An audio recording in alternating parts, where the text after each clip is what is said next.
Hey folks, it's Frithgar here, how you doing? Right, I am just going to start cleaning off the Tatra Phoenix here because we've got quite a lot of work that we need to do with this bad boy, and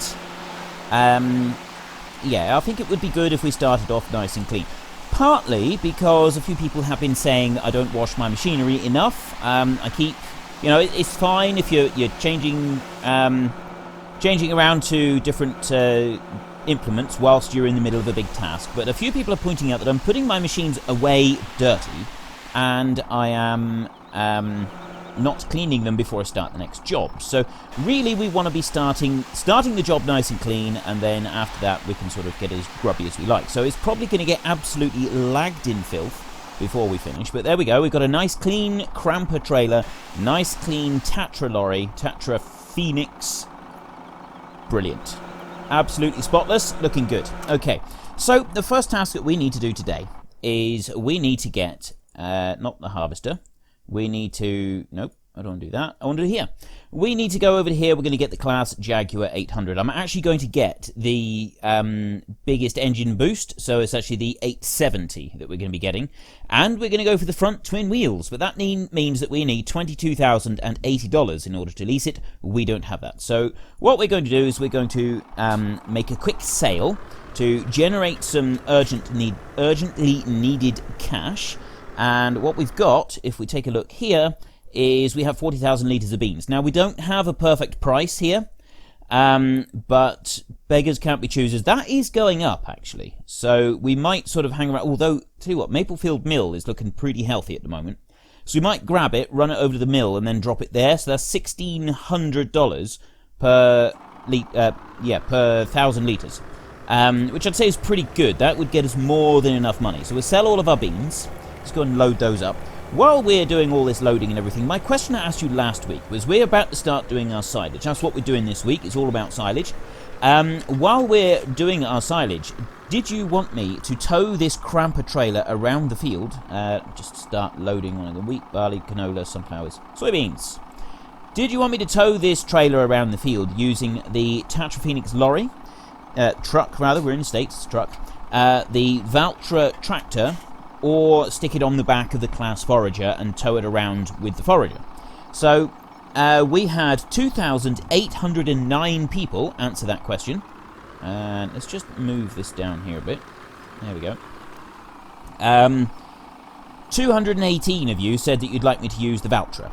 And I just put the cover over the truck, over the trailer rather, and we're going to run up to the mill with this lot, to the train station, and we'll use the train and take it on round. Come round here. Right. Yeah, so 218 of you said that you'd like me to use the Valtra to tow it in the field using a dolly.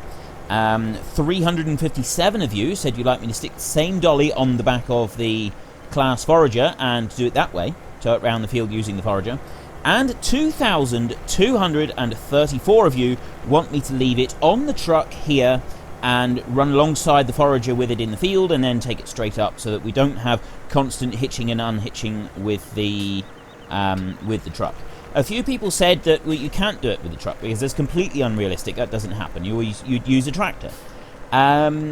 Most people said that in the States it's very, very common to do all of the field work when you're doing silage with the truck. And I've gone and looked up all sorts of pictures and videos, and yes, it is. It's incredibly common in the States to use a truck almost all the time. Some places it would be really weird to use the tractor. I mean, genuinely weird to use the tractor in the field during silage. You would always no, I don't want that one. I want that one. You would always in the field use a truck, use a lorry. It's just something that is always done, and it's very rare to see the tractor being used to actually tow the trailer. When you're doing corn, when you're corn harvesting, when you're combining, when you're cutting wheat, corn, barley, all the rest of it, then you know what? We ought to turn this one off. Then it's more common to see a tractor using an overloader and then running to the edge of the field and tipping it into a trailer that then carries on up the road.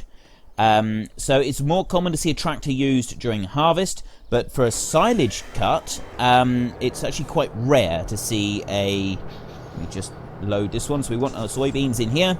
It's actually quite rare to see a tractor doing the silage, or at least in certain parts of the states. So we're going with the truck, as so many people said that they want to see the truck doing it. So we're not going to worry about using the tractor at all in this instance. It's all going to be done with the truck, and then we'll leave the forager in the field. That one will be... we'll put the hired help on that one, and hopefully everything will be tickety-boo. We can fill the silage clamp up. We'll probably use the voucher up on the silage clamp. The last time we did a little bit of silage, we used the blade to move it around. We may still use a blade. I'm thinking that we'll probably try out some of the other weights that you can get and do it that way. So that was last week's question, and that's what we're going to be doing. As soon as we've got this money, the next thing that we're going to do is we're going to get the forager. We're going to go up to field 1, and we're going to do that one first. Now, I was told that we could start harvesting during the second to last growth stage, not the final corn ripe growth stage, but you can actually start doing silage the growth stage before that. So we're going to try that. If it doesn't work, then we'll just sort of have to hang around a bit and wait for the crop to ripen. But yeah, I thought it'd be quite good to try that, because a few people have asked me to try it out, because some people are even convinced you can get more yield, although I've seen various discussions on that point, and not everybody is convinced that you can get a higher yield if you do it that way. Let me just back up a tiny bit here. There we go. We want that carriage there. Oop, wrong way. So difficult to stop this thing from moving. Right.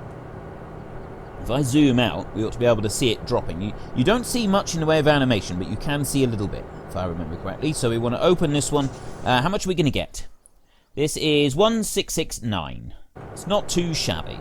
I think it does go higher, but as we need the money right now, that's what we're going to go for. So you can see that thing opening, but you don't actually see the grain dropping. So you see a partial animation on it.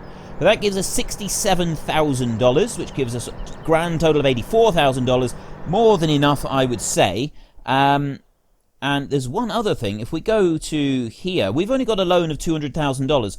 We could get a further $100,000 in order to go towards other things. We're going to need, at some point soon, to buy the New Holland forager so that we can do our wood chips, do the poplars and everything, up on field 1. We can plant up field 1. I was thinking of doing field 6 as well, but I don't think we will. I've been told it's a huge amount of work just to do the one field, so we'll probably just stick with that. So my question for this week is, again, relating to the forestry that we're going to be doing soon. Once we've done the silage and we've replanted our fields, we won't plant the poplars this time round. We'll plant regular crops across everything. And actually, you know what? I think we might actually just do the poplars as soon as we finished the silage. We'll plant poplars up on field 1, or at least we'll leave field 1 bare for a little while, and then we'll plant the poplars, and we'll do the forestry first. Because when I asked you the question of which to do next, the poplars was the bottom answer, so we might... yeah, so I'm sort of taking that into consideration, but the poplars is something that we did say that we would do at some point. Yeah. Not sure how we're going to do that. But anyway, we will be doing it. We'll be getting to it. But this question relates to the forestry. If you have a look here, I've got Lambo mods now. That one has turned up. And we've also got another mod. Where's the oh, there it is. Alright, forestry equipment. That is the basic Frithgar timber runner right there.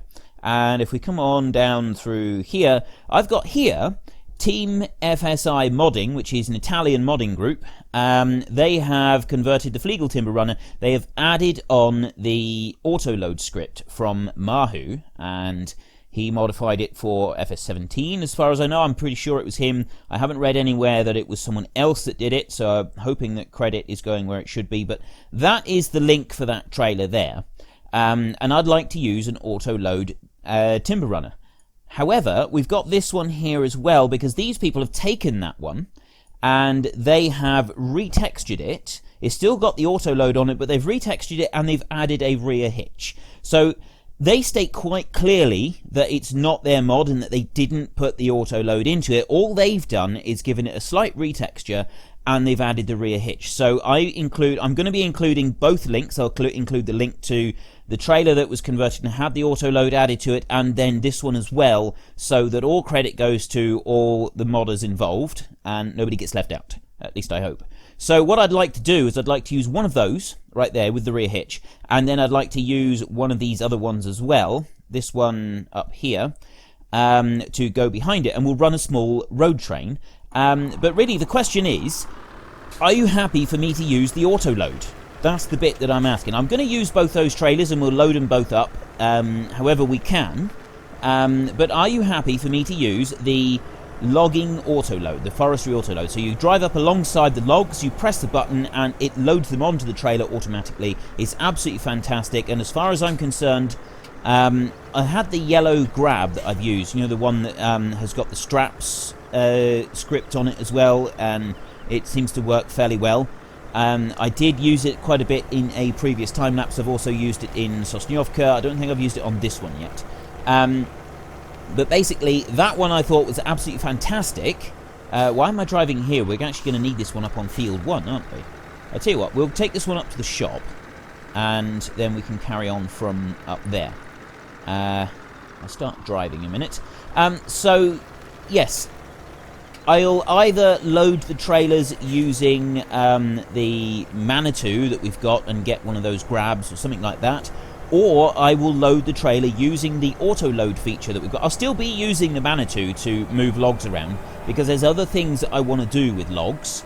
We're going to try quite a few different things with the forestry, and I know that not everybody likes forestry, so I haven't done a huge amount of forestry, but I would like to have a good session at it.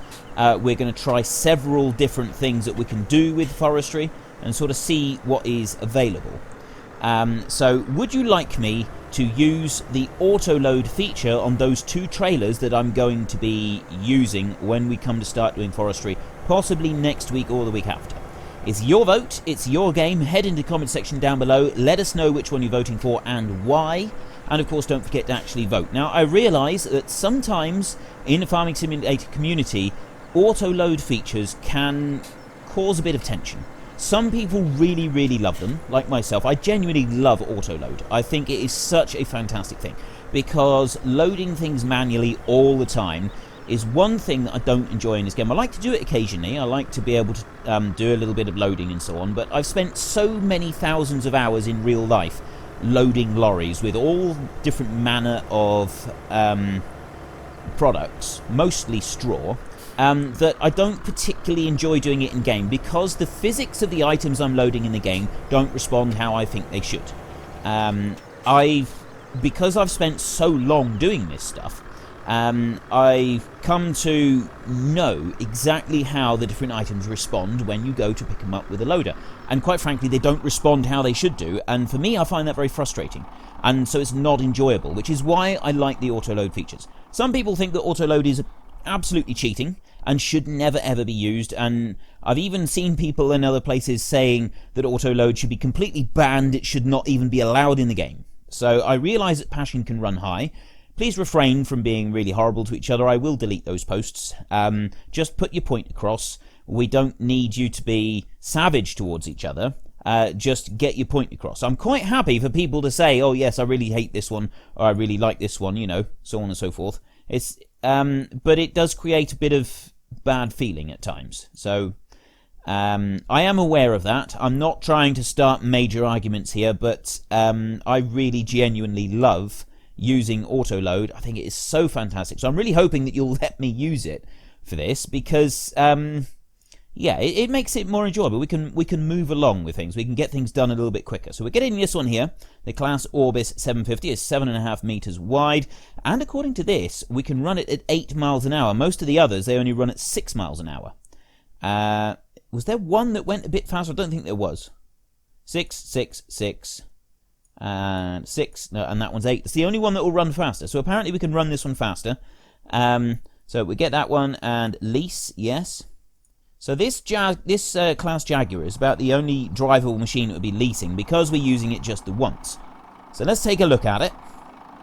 And quite frankly, it looks like a bit of a beast.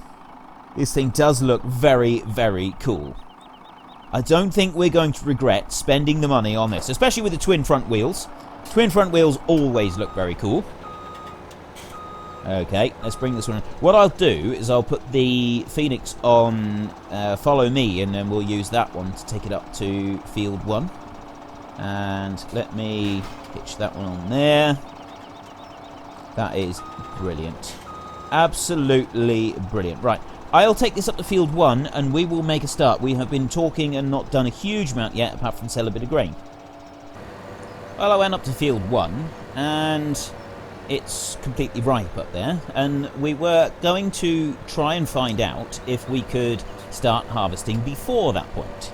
So I've driven back down here to the main yard to start on the field down here, and this is a perfect field right here. We can start straight on this one, I think. Yeah, I suppose I could have just checked it via the actual game map, but you know, Frithgar really just ain't that bright. So yeah. I went all the way up there, then found out that it wasn't ready, or it was gone too far, because we wanted to try it on this. Let me just stop that truck over there. Actually, you can press shift, can't you? You can go shift F, and yeah, follow a J, stop by player, just underneath the in-game clock there on the right-hand side. So that one's stopped. He's got all his beacons and everything on for a minute. That's all right. We'll leave that one going. I'm going to turn all my beacons and everything off. Those of you, some people have been asking lately, why do I drive around on here with hazard lights and beacons going all the time? Surely that's illegal. Some countries, you're not allowed to do that because it basically it's felt that it desensitizes people to all the flashing lights, and so they don't pay much attention to it. However, in the States, you are required by law to have a flashing beacon on the corner of every part of your vehicle, which basically means you need to put your hazards on, and you've got to put your flashing beacons on as well, I think. I'm not sure about the flashing. I think you do. I think you basically just got to have the whole thing lit up like a Christmas tree as you drive along. That's how they do things in the States. I was quite surprised about it myself. It took me a while to get used to it. People kept telling me, I've gone and looked up the laws, and yes, we do actually have to do that. So that is why I have the hazards on all the time as well. Let's start this one up. I want to go there and there. And let me press H and see what he does. Right, he's just stopped for a minute. I'm going to look at that. Look at that beauty. And you know what I really love about this one? This one's been used. It doesn't have paint all the way to the edges. Look, you can see the silver marks on the teeth and going into the drum slightly. This one has already seen some use. It doesn't take very long for the paint to get worn off of these machines. And the paint has been worn off of that one. So that's brilliant. That's a nice little detail, that is. Now, is it going to work? Yes! It's working! All of those people who said that you could do it like this, you were right. Yes, you were right. You heard it. You heard it here first. Frithgar has admitted that somebody else was right. Just don't tell Sen, because yeah, she'll find that highly amusing. Now, what I think we'll do is, if we can just follow this one along. I don't like the way that the stream is sort of cutting short a little bit. It's because of where it is. I really want to be alongside a machine like this. And now I'll lower the speed down. We want to go to 8 miles an hour, don't we? So I set the cruise control to 8, and we can just run alongside this one just like this. Now, should I do some extra bits? I don't think we will. I think we'll just carry on like this, and then when we get to the top, we can let the forager turn round. I'm going to try other methods of doing the harvest while we do all of our harvest. I won't at the moment. Today we're just going to do it like this. We'll let the hide help go up and down. I am going to try possibly one of the fields. I might even... No, I won't. I was going to say I might even get the dolly and get that involved and tow the trailer with the forager, but I won't do that. We'll keep the trailer on the Tatch Phoenix because that's what everybody voted for. So I'm not going to deviate from that one this time. And let's just pull up alongside it like that. There we go. Right, that is fantastic. That is looking awesome. But what I would like to try is to drive the forager myself, and we'll use the follow me, and we'll put follow me basically slightly forward of the machine and right out to the right hand side or the left hand side, whichever way we do it. And we'll try it like that. I know that we did a little bit of that in Sosnovka. I'm going to remove the map so that we can see it a little better. And that does seem to work fairly well, actually. Now, one thing that I haven't seen, I've not had anybody draw up any comparisons anywhere. You often see the comparisons of what the yields are for different crops and that when you're combining, what the profit is. I now know that the profit from all of the grain crops is fairly similar, apart from wheat and barley, which tends to be a little bit lower than the rest. However, if you bale up all the straw, or collect all the straw and sell it, then wheat and barley are actually the most profitable ones. You've just got to take time to deal with all the straw. There's someone did actually send me a map with full testing available on it, and unfortunately I've just not had time to make a video of it, so I'll probably do some quick comparisons on the map at some point soon and give this person a appropriate mention, because they did spend a lot of time and effort on this map, and I haven't forgotten about it. It is still on my to-do list. It's just other things have sort of been in the way. So there we go. Now, some of you probably noticed in the time-lapse series I had a little road train going, and I had 2 trailers, and they were both much bigger than this one.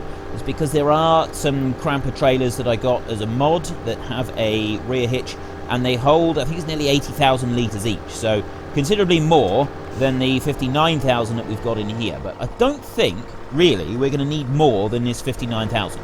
I think this will be okay. So I'm going to come up here, and we'll run this one straight up to the clamp, and we'll start filling. I've got to sort of guess where we can start filling in the clamp, because we'll put the first load, we'll just sort of run and tip, but oh, that's why I'm going so slow, as I haven't adjusted the cruise control. There we go, that's a bit better. Yeah, you can do it one of 2 ways when you're tipping in the clamp, and I'm going to go this time for realistic.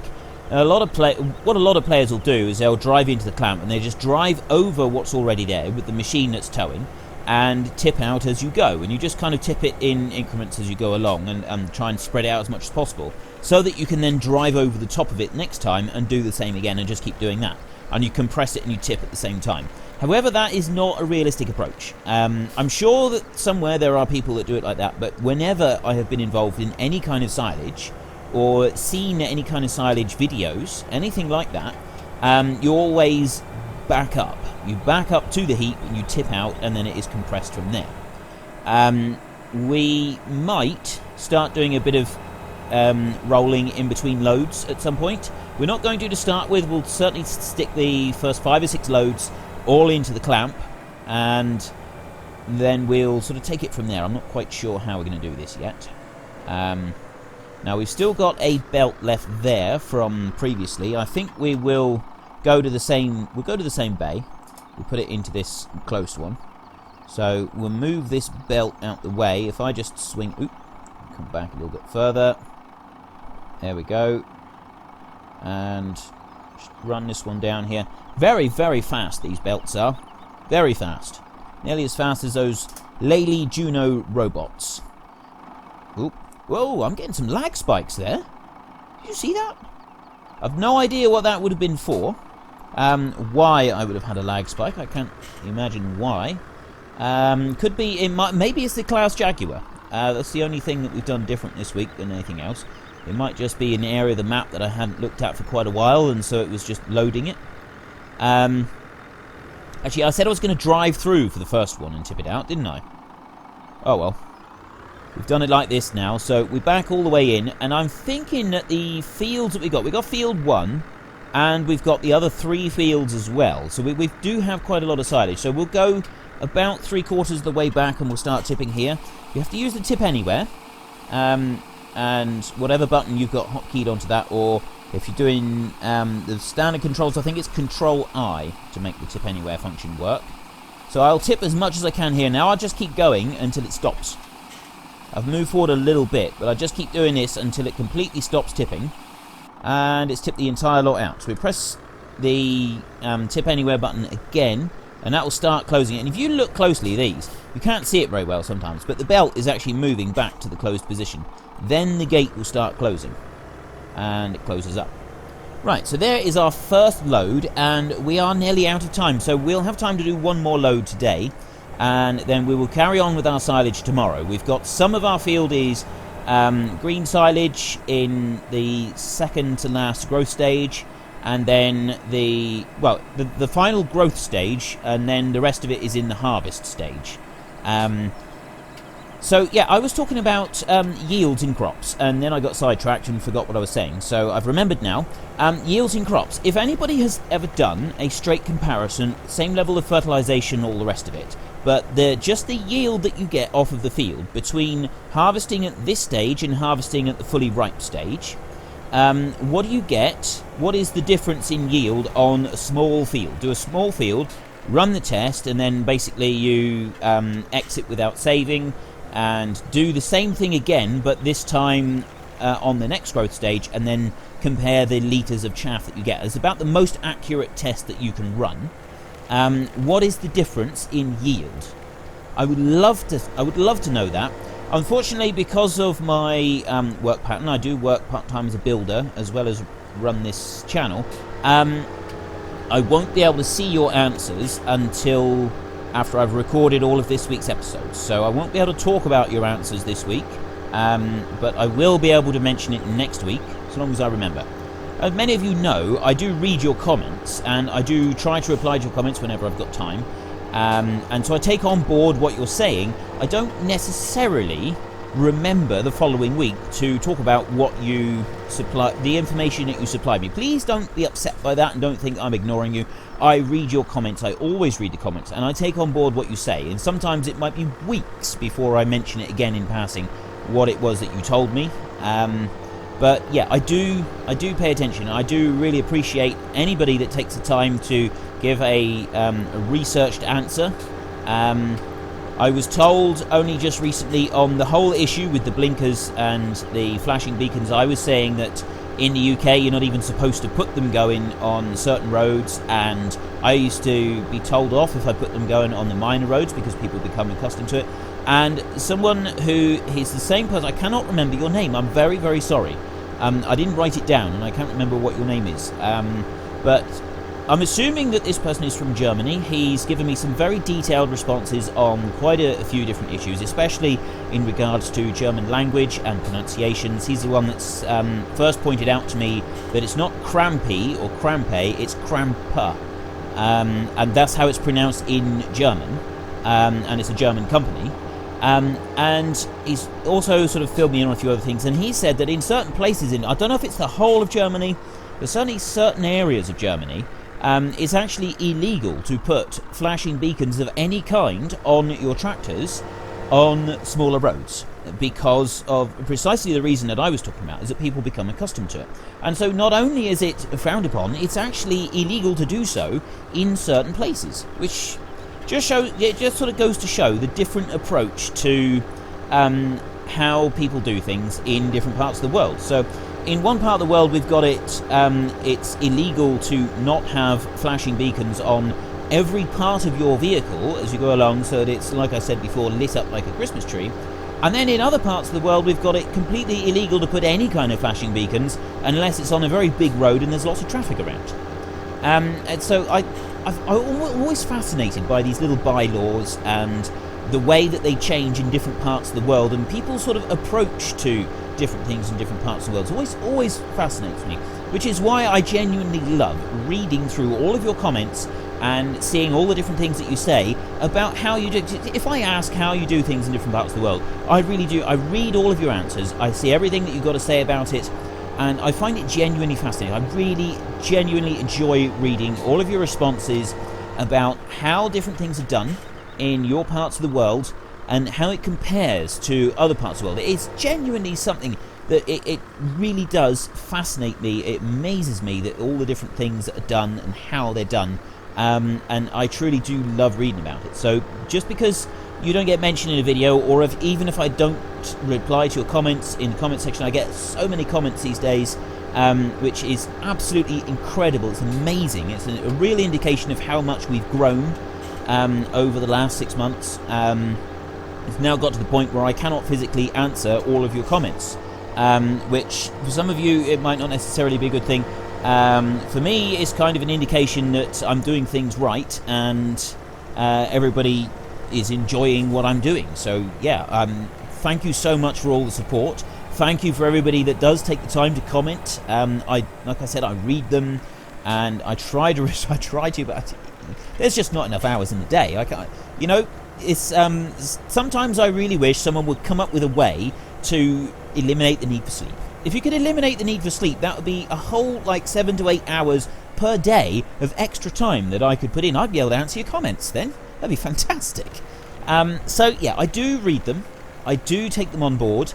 I love reading them, especially all the different experiences. I've got people telling me how you do things from the UK to France, Germany, Lithuania, Romania, Russia, South America, Argentina, Chile, Australia, New Zealand, South Africa, Zimbabwe, the States, Canada, everywhere, right? Literally everywhere. I've got people from all over the world telling me how you do things in your little corner of the world that might be different from how other people do them. It might be the same as how other people do them. I get comments on here to say, wow, you guys are from the UK, you do it like that.